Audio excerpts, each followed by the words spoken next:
Hello everyone, welcome to techture math. आज के session में हम DB2SQL का एक और फंक्शन कवर कर रहे हैं जो है रैंडम। रैंडम फंक्शन क्या करता है? रैंडम वैल्यू रिटर्न करता है 0 और 1 के बीच में इन टर्म्स ऑफ डेसिमल। ठीक है, तो इसको यूज़ कैसे करते हैं?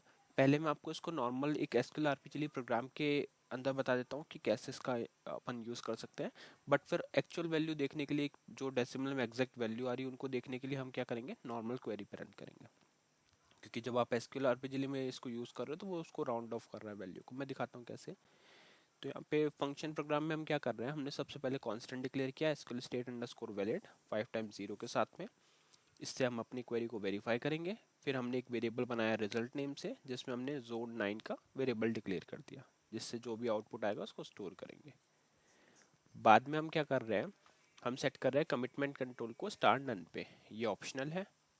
इसके बाद में एक्चुअल क्वेरी यहाँ पे यूज़ हो रही है। तो फंक्शन बहुत ही सिंपल है, आपको कोई सिंटेक्स में इतना खास नहीं है, आपको जस्ट लिखना है रैंडम और पैरेंथेसिस देना है। तो ये क्या करेगा, रैंडम वैल्यू जनरेट करेगा 1 और 0 के बीच में और उसको स्टोर कर देगा रिजल्ट 1 में फ्रॉम sysibm डॉट system 1।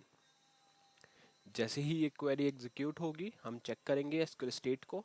तो यहाँ पे हम देख रहे हैं कि एसक्यूएल स्टेट, अगर एसक्यूएल स्टेट अंडरस्कोर वैलिड है तो डिस्प्ले कर दो रिजल्ट को, और वैलिड नहीं है तो उस केस में पहले एसक्यूएल स्टेट शो करो और query ended with an error show करके एंड फॉर INLR ऑन कर दो। अभी क्वेश्चन आता है कि अगर हम इसको कंपाइल करके कॉल करें तो आउटपुट क्या आएगा। तो अभी क्या होगा, वो प्रोग्राम के थ्रू ऑटोमेटिकली राउंड ऑफ हो जाएगी वैल्यू जो भी आ रही है, और उसका आउटपुट कुछ इस तरह से, अभी जैसे 0 आ रहा है, दोबारा मैं कॉल करूंगा तो ये फिर से 0 है। अगर मैं इसको फिर से कॉल करता हूँ 0 1, तो अभी 1 आया। तो इस तरह से ये डेसिमल में वैल्यूज चेंज हो रही है, बट आपको यहाँ पे 0 और 1 ही दिख रहा है क्योंकि हम वैल्यूज को राउंड ऑफ कर रहे हैं। ठीक है, तो इस तरह से ये वर्क करता है। अब देखते हैं नॉर्मल क्वेरी पे कैसे रन हो रहा है। तो नॉर्मल क्वेरी पे अगर हम इसको रन कराएंगे तो फंक्शन को यूज़ करने के लिए मैंने लिखा सेलेक्ट रैंडम, जो हमारा फंक्शन है, और यहाँ पे हम एलियास में देते हैं रैंडम वैल्यू, रैंडम वैल्यू।